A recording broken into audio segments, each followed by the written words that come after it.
Захлопнулась дверь. Зеленский выгнал министра обороны, провал реформы ТЦК и выбор между Сырским и Федоровым. Скандал в командовании, заявление об отдалении победы и обвинениях. Зеленский усилил армию Путина.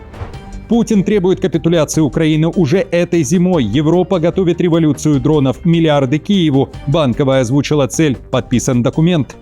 Названы сроки завершения войны. Еще 3 года. США призвали Путина остановиться. НАТО перехватило 3 самолета РФ. Польша пошла на перехват. Почему?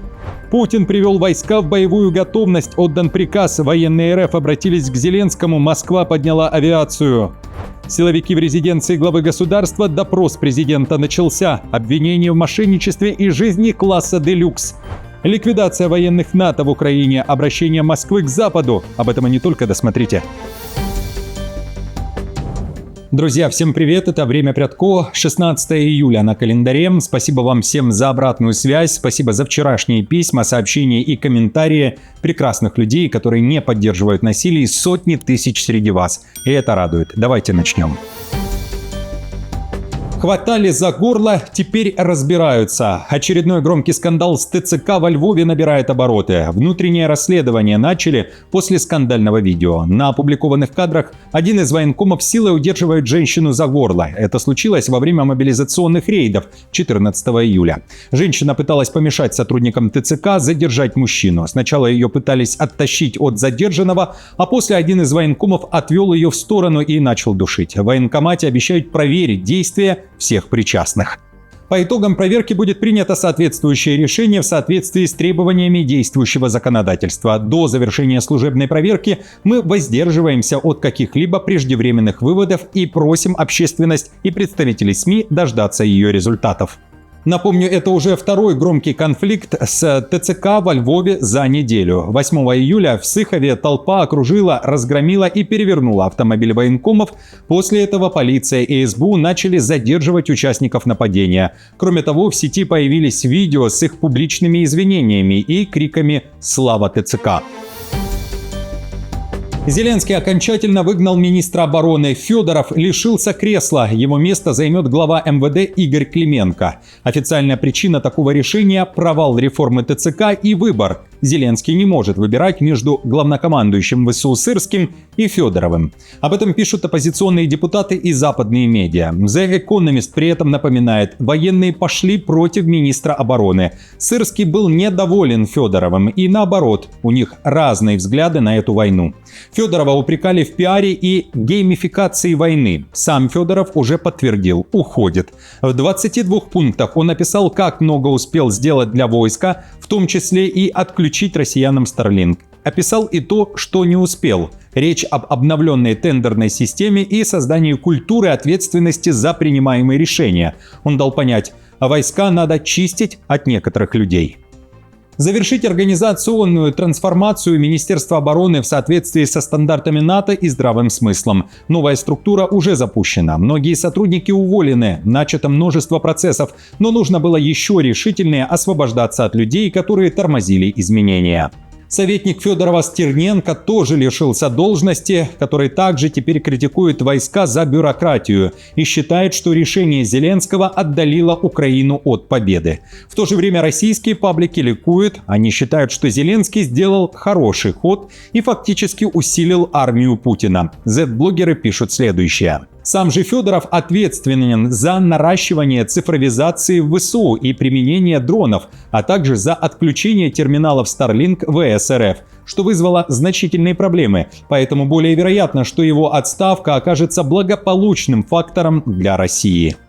В украинских соцсетях уже собирают условный Майдан. Звучат призывы выйти на улицы 16 июля с требованием к Зеленскому пересмотреть свое решение и оставить Федорова. Украинцы напоминают Банковой о картонном Майдане. Речь о протестах за НАБУ и САП и пишут «Тогда смогли и сейчас смогут».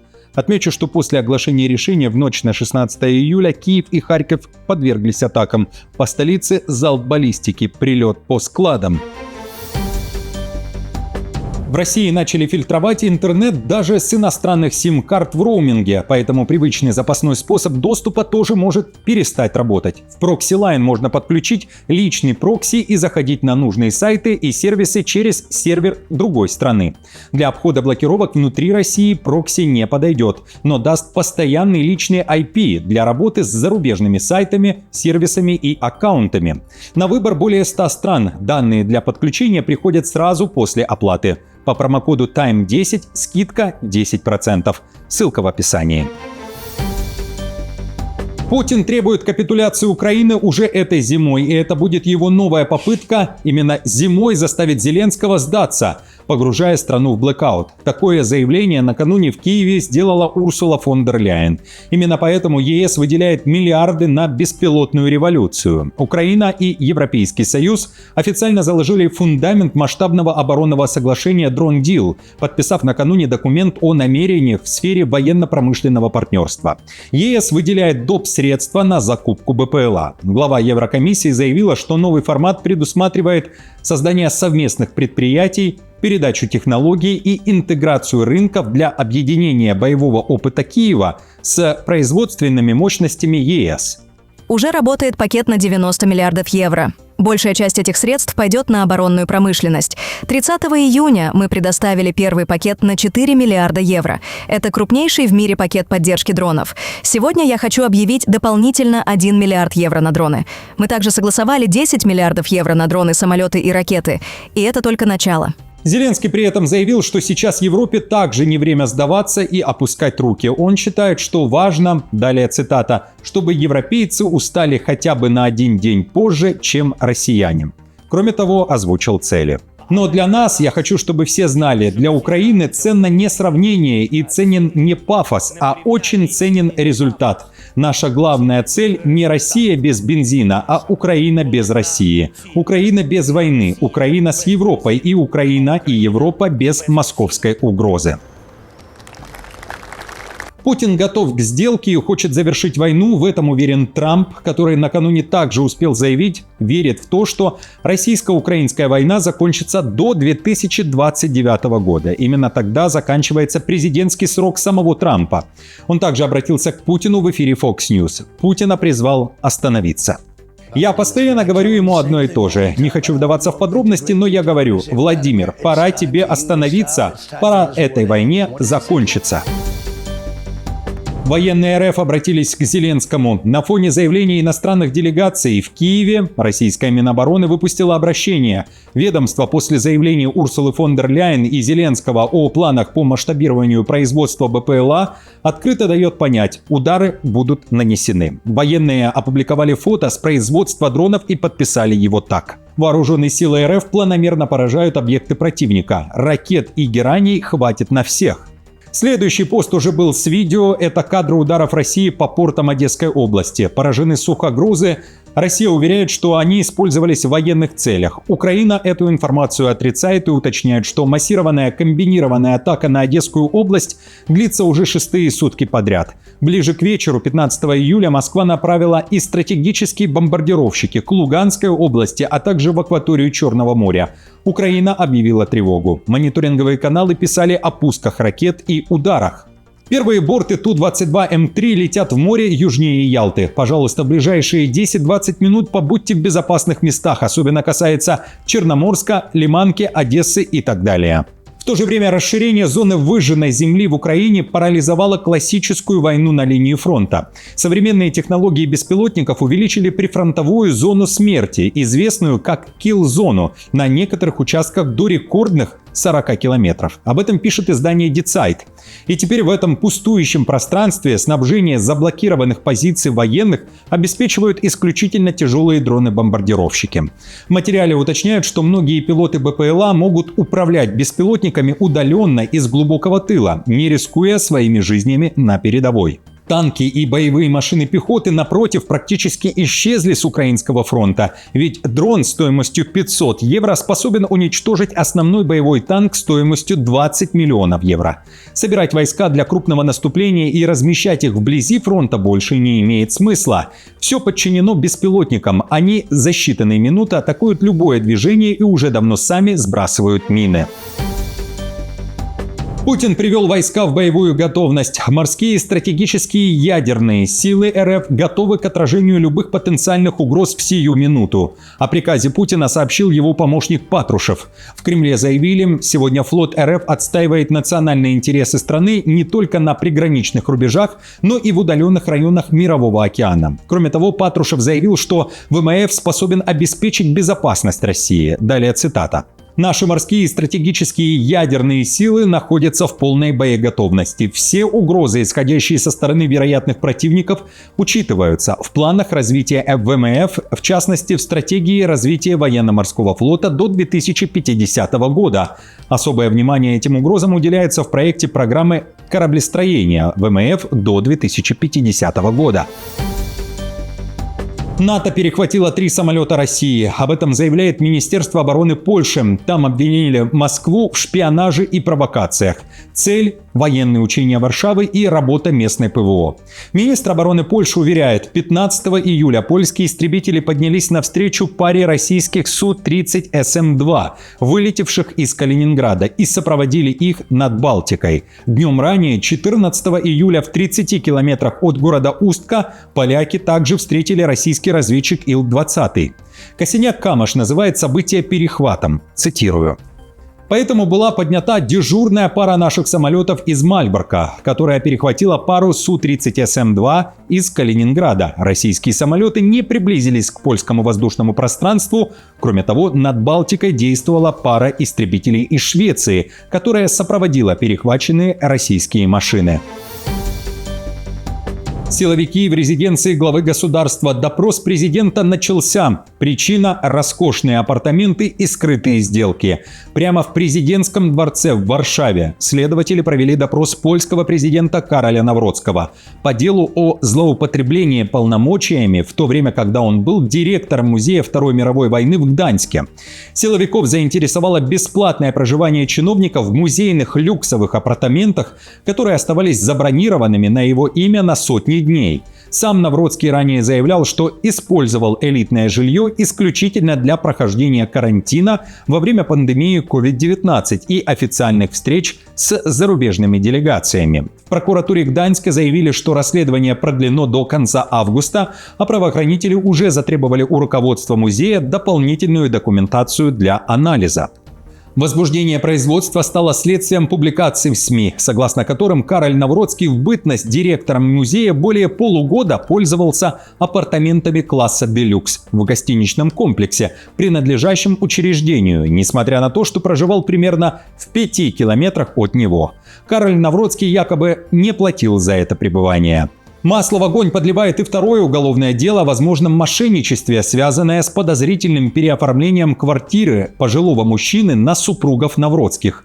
В рамках этого расследования суд уже разрешил снять нотариальную тайну для допроса юриста, который оформлял сделку купли-продажи, пишет издание РМФ-24. Ликвидация военных НАТО в Украине. Россия готова уничтожить силы Альянса. Заявление из Москвы. И вот в чем причина. Берлин направляет своих военных к границам Украины. Германия примет участие в первых военных учениях коалиции желающих. Они пройдут в Польше. Речь идет о командно-штабной тренировке многонациональных сил, которые создаются для поддержки Украины на случай прекращения огня. О первых маневрах около 35 союзников Киева договорились 13 июля на встрече в Париже. Отрабатывать будут принятие решений и переброску войск без реального перемещения техники и солдат. Президент Франции Эммануэль Макрон заявил, силы готовы к развертыванию в Украине, как только утихнут боевые действия. Москва назвала военных военной целью РФ. Хотели бы вновь акцентировать неприемлемость для нашей страны размещения на Украине каких-либо военных контингентов из стран так называемой коалиции желающих. Это будет, повторю еще раз, де-факто означать иностранную интервенцию и рост угроз безопасности России. Такие подразделения будут рассматриваться нами как законные военные цели. Операция России в тылу НАТО. Предупреждение президента. Литва усиливает охрану ключевых объектов. Гитанас Науседа заявил, что под защитой энергетика и транспорт. Он уверяет, что литовская разведка получила данные о планах ударов России по инфраструктуре. Где и когда ударит Москва, в Литве пока не знают. Послушайте. Разумеется, это, я бы сказал, сигналы, которые мы получаем от наших служб. Они не позволяют четко определить место или время, просто потому что это невозможно установить. Другая сторона, возможно, еще не завершила процесс планирования, а нам известно лишь о самом планировании или его цели. В Кремле отреагировали на заявление Литвы, там обвинения отвергли. Песков назвал эти сообщения страшилками и связал их с планами дальнейшей милитаризации стран Балтии. Ну, вы знаете, это именно свежая порция таких страшилок. Страшилок для того, чтобы продолжить промывание мозгов и для того, чтобы готовить население к дальнейшей милитаризации. Берлин при этом уверен, Россия пойдет дальше Балтики. Фридрих Мерц заявил, что Германия уже ощущает действия Кремля на себе. Речь о диверсиях, шпионаже и кибератаках. «Мы не живем в состоянии войны, но мы уже не живем и в мире», констатировал канцлер и добавил. Мы видим, с одной стороны, однозначную подготовку к дальнейшим агрессиям со стороны России. Они выходят далеко за пределы Украины. Они угрожают Балтии, угрожают Молдове, угрожают другим частям Европы, угрожают нам. Но мы стремительно наверстываем упущенное, восстанавливая нашу обороноспособность. Напомню, в России Путин заявлял, что силы РФ не в состоянии напасть на НАТО из-за размеров альянса, политиков обвинял в истерии, а Лавров предлагал подписать документы о ненападении на Европу. Отказ исполнить приказ – в тюрьму. Польша готовит жесткие меры для военных, которые не будут подчиняться во время боевых действий. Таким срок вплоть до пожизненного лишения свободы. Комиссия по кодификации уголовного права пришла к выводу, что действующее законодательство рассчитано на мирное время и нуждается в изменениях. Об этом пишет Жечь Посполита. Министерство юстиции уже получило соответствующие предложения и рассматривает их, однако окончательное решение пока не принято. Часть юристов считает, что столь суровые санкции могут оказаться несоразмерными последствиям конкретных нарушений. При этом новые меры наказания уже вызвали спор в обществе. Например, бывший командир спецподразделения «Гром» Роман Полька, мнение которого приводит издание, убежден, что дисциплину в армии обеспечивают прежде всего грамотное командование и подготовка, а не ужесточение наказаний. Пока инициатива находится на стадии обсуждения. Я командовал солдатами в боевых условиях и считаю, что в этот момент их мало волнует, какое наказание грозит за неповиновение. Нет никакой разницы, грозит ли за это 5, 50 или 100 лет тюрьмы, когда люди думают о том, как сохранить свою жизнь или спасти товарищей, говорит генерал. В других выпусках также много ответов на вопросы и события. Переходите, друзья, пожалуйста, на канал и смотрите. До встречи уже завтра.